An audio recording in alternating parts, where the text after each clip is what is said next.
Good morning, Tobago.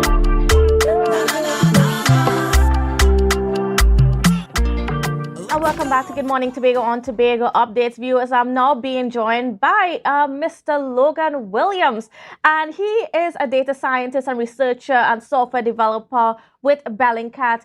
And of course, if you've been following what's been happening with the oil spill investigations and the ongoing task of trying to track down the ownership of that vessel that's still on our shores, trying to track down the vessel of the tugboat, the Solar Creed, and so on. You would have seen the articles. And of course, they also collaborated with the Trinidad and Tobago Guardian to do some investigations into the ownership. And they got some information. And we're going to be getting into that a little bit this morning. So a special good morning and welcome to you, Mr. Williams. How are you? I'm well. Good morning. Thank you for having me again. Certainly, my pleasure. And now, I just want to start by asking you, have you found any more information in regards to the ownership of these vessels? So before we get into the rest of the investigation and what you guys have already published, has there been anything new that has popped up in recent times? So far, we haven't found any new information besides what we already published about the two supposed owners. Mm-hmm. And as these investigations continue with your team and of course with the team here in Trinidad and Tobago, what's been the take? What's been your opinions about it so far? Yeah, I think it's been a really interesting process working with the Trinidad and Tobago Guardian on this latest research, and we've been very happy to have a local partner because at Bellingcat, what we do is all about investigating open source information or publicly available information that we can find out there in the world on the internet and satellite imagery and so on. And that can be really useful, especially when there isn't much else out there to look at. But what we've found with this latest investigation is that we're starting to reach some of the limits of what we can find through publicly available documents. And I think what I'm really hopeful is that the next steps can be taken by the local journalists in Trinidad and Tobago, in Guyana, in Panama, to follow up on some of the connections and documents and so forth that we've detailed in our report in The Guardian and Bellingcat. And let's get into the article itself and just some of the information that you found. After looking at the documents of the ownership of the Solar Creed and so on, and the Gulf Stream, it was tied to a company all the way in Zanzibar. So just expand a little bit on that connection. Sure. So oftentimes we have ships that are registered in countries that are very far from where they're owned or where they're operated. These are called flags of convenience. And this can be done to avoid taxes, for instance, or to make it more difficult to discover the ownership of the vessel. So these ships we found were registered in Tanzania with the Zanzibar Maritime Authority, which is a fairly popular flag of convenience, increasingly so in recent years. And they were actually rather helpful to us and confirmed some of the ownership registration documents that we had obtained, which was useful for pursuing who we suspected the owner might be. And then, of course, you also found that there were some connections with the owners of themselves, some connections with dealings in Guyana and with PDVSA, and so just give me a little bit of those details there. Sure.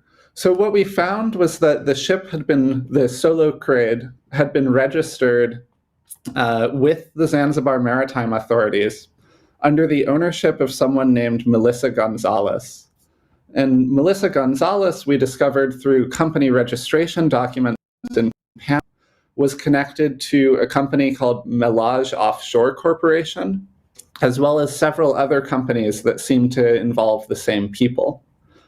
And this was really interesting because the last photo that was posted on the internet of the solo crate before the incident was posted by someone with the username Melage Offshore Corporation. So we were digging into Melage Offshore Corporation and discovered that in 2019, they had been contracted by PDVSA in Venezuela just after the United States started applying sanctions to Venezuelan oil to continue carrying oil out of Venezuela. So the company has a history of working with PDVSA to transport Venezuelan oil. And we also discovered that one of the main people involved in this company, a man by the name of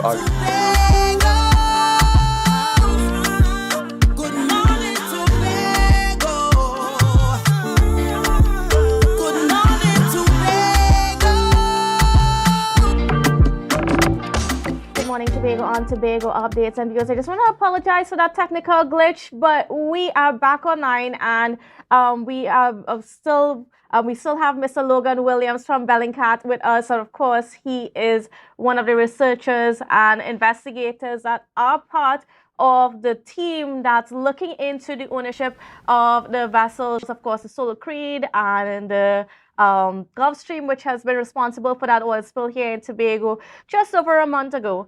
And before we had the glitch, Mr. Williams, you were speaking just a little bit about tracking the ownership in Zanzibar and so on.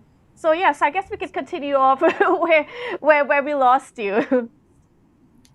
Sure. So I was just saying that the company that we'd connected the ownership of the Solo Creed to, this company called Melage Offshore Corporation, had a history in 2019 of working with PDVSA. And in 2016, one of the owners of Melage Offshore Corporation was involved in a oil transportation deal or fuel transportation deal that went wrong and resulted in several court cases in Guyana as well. So this company that we've linked to this barge has a history of working in both Venezuela and Guyana. Is that when you also reached out to one of the owner of or at least a person who is registered to the Gulfstream, was that message that text message exchange where we had Asha Javid was inquiring about the vessel itself, and his opinion, his take on it was these things happen, so what? Yeah, it was really, I couldn't believe it when I read that message. And this was after we reached out to the owner of Melage Offshore Corporation. He claimed that no, he wasn't the owner, and the real owner was this person in Nigeria, who we then started talking to, who claimed that, well, he did claim that he owned both the Gulfstream and the Solo Creed. He said that he had no insurance on them, that he was carrying the barge to Nigeria, and that after it sunk, he kept sailing the area. And there were several things here that didn't make sense or that were even quite shocking.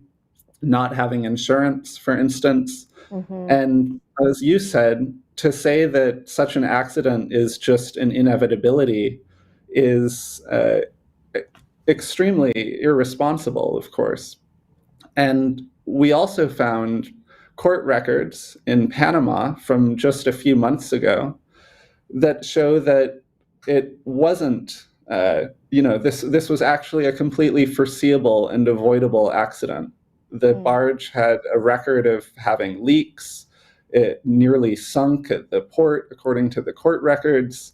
Anyone could have seen that this wasn't a vessel that was equipped to fill with oil or fuel and sail in the sea. And yet it happened, and it resulted in this environmental disaster. So, I mean, it leaves us in Tobago. Like, after we read, a lot of people read this information, we were like, then how do we get someone to pay, who pays for the impact that it's having? Because on the environment, it's having quite a a massive impact, and we don't quite know even like how far-reaching this is because, of course, it's affecting one of our mangroves, it's affecting one of our reefs, and we might not know for a couple more years the impact it's going to have on certain types of fish and marine creatures and all these other things. So then, where does this even leave a small country like us in trying to figure out who should pay for it? That's a really great question, and I wish I had a clear answer here. I'm not a maritime lawyer myself, it's not my background. Uh, what I believe would normally cover things like this is a form of insurance called P&I insurance, but it's unclear, who the insurer is for this vessel. It's unclear if they even had insurance. The owner we talked to on WhatsApp claims that they didn't. And even if they did have insurance, insurance might not pay out if it was a case of negligence, which we don't have enough information to say it was, but certainly that seems like a possibility as well with the history of the barge. Certainly. And have you detected the solar craters yet from your searches on the satellite imagery and so on? Have you been able to, has it popped up anywhere in the world? I've been looking, I can tell you that, but no, so far we haven't found proof of the solocrete anywhere from satellite imagery or from local observations.